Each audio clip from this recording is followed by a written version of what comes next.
Cabinet sub కమిటీలో ఉన్న all ministries best in class policies తీసుకొచ్చాం. మేము ఒక్కొక్కరు పోటీపడి పాలసీస్ తీసుకొచ్చాం. ఈ పాలసీస్ ద్వారా పెద్ద ఎత్తున ఈ రోజు పెట్టుబడులు ఆంధ్ర రాష్ట్రానికి వచ్చే పరిస్థితి. ప్రజలందరూ కూడా ఒకసారి ఆలోచించారు.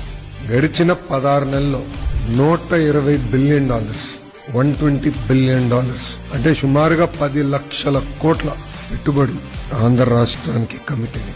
ఒక ఆసిలర్ మిత్తల్ 1.5 lakh crores ఎక్కడ వస్తుంది? అనకాపల్లి.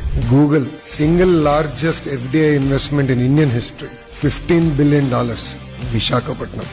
BPCL 1,00,000 కోట్లు, అది Nellore. NTPC green hydrogen project ఇంకొక 1,65,000 కోట్లు. ఇలా మార్కీ ఇన్వెస్ట్మెంట్స్ అన్ని ఆంధ్ర రాష్ట్రానికి వచ్చే పరిస్థితి. ఈ రోజు మీరు ఏ సర్వే చూసినా, ఏ రిపోర్ట్ చదివినా డొమెస్టిక్ ఇన్వెస్ట్మెంట్స్ లో ఆంధ్ర రాష్ట్రం నంబర్ 1. ఈ ఇన్వెస్ట్మెంట్స్ తర్వాత FDI లో కూడా ఆంధ్రప్రదేశ్ విల్ బి నంబర్ 1.